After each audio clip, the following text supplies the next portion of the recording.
6th grade, I went to a 2-room schoolhouse in the mountains. 1st through 3rd grade in one room, 4th through 6th in the other. We were a tight-knit bunch. Boys definitely had cooties. In 7th grade, I had to go down the hill to a very big junior high school. And I was shocked to learn that some of my new friends had been kissing boys on the playground.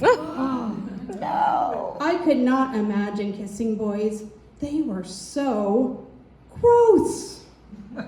That was until 8th grade, when I saw him, Danny O'Brien, walking across campus. He did not have cooties, and I wanted to kiss him. In 11th grade, I still had a crush on Danny, senior body president, but I was a little fish in a big sea. There was no way that Danny was going to ask me out on a date.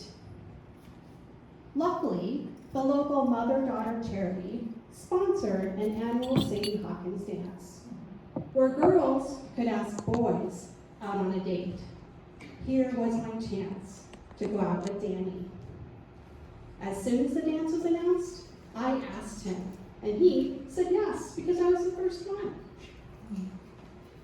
The night of the dance, I did get my first kiss.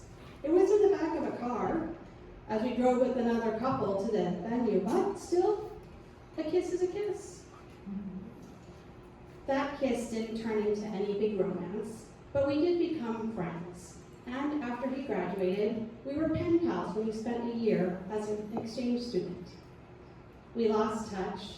I didn't see Danny again until the 40th reunion, when I heard he was there. I went looking for him in the crowd. I found him. I reintroduced myself. He did not remember me in quite the same way that I remember him. In the late 1990s, I was working with a bunch of Brits and met Maz. If someone were to ask Maz, "Are you British?"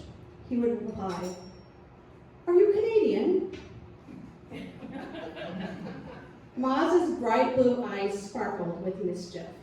I knew he would be fun to date, but couldn't be trusted. We became good friends, and one spring day, he asked me if I would like to go to England with him for the weekend. "There's no way I can go with you, Mozzie. I've got too many things on my calendar." But as the date got closer, everything on my calendar got canceled or rescheduled. "Is it too late to go with you?" It wasn't. "Where are we staying, Mozzie?" I asked as we drove down the pool. "With my friend Adrian." I wondered, is Adrian a man or a woman? If it's a man, is he single? Will I like him? Upon meeting Adrian, I could see he was a man. I found out he was single, and I liked him. We spent the majority of the weekend in the pub. On the last night, Adie and I went home early. We said goodnight, went to our separate rooms.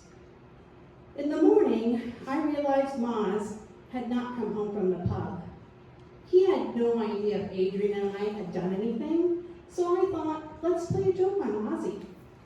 I asked Adrian, I said, "Adie, when it's time for me to go, let's give each other a huge hug and a massive kiss." Adie thought this would be a great joke to play on Mozzie. Great way to wind him up. Maz finally came home, got our bags packed, we got ready to leave.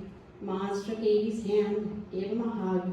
I took off my glasses, handed them to Mozzie, walked up to Adrian, gave him a hug and a massive kiss, which involved tongue. Not something we had discussed. I was a little shooketh due to the electricity and composed myself and went quickly with Maz to the car, driving back to Heathrow, leaving Adie, myself, and Mozzie wondering what had just happened. In my late 30s, I spent way too much time working like most 30-somethings. My sister, also in her late 30s, decided to train for a race, and she and a group of friends participated in the Virginia Beach Rock and Roll Half Marathon, where they met Dave. They kept running into Dave throughout the weekend. They were all on the same flight coming home. My sister decided it would be a good opportunity to get to know Dave, to see if he would be a good match for me. By the end of the flight, Dave had given my sister his number. By the time she got back home, she lost his number, but had remembered enough for me to go down an internet rabbit hole and come up with his number at work. I called him one day after hours. Hey Dave, it's Elizabeth. You met my sister Christy on a plane. I pressed 2 to listen, 3 to re-record, 2 to listen, 3 to re-record, 2 to listen, 3 to re-record, until I was finally satisfied with my message. He called a few days later. We had our first date. A few dates after that, we had our first kiss. 3 years later, we had our last kiss. 20 plus years later, we still exchange Christmas cards. 4 years ago, the night before leaving on a business trip, universe, I would not be opposed to meeting a man in the streets of Paris. Within 24 hours of landing, I was lost on the Champs-Elysees and would have to ask for directions. Just then, a man with a very distinctive gait crossed in front of me. Excuse me, do you speak English? Yes. Are you an American? Yes. I've always liked Americans. Can you help me? I showed him my map. He was unfamiliar with where I wanted to go, but instead, do you need to go there, or would you like to walk with me to the gardens of the Tuileries? No, I don't need to go there. And yes, I will definitely walk with you to the gardens.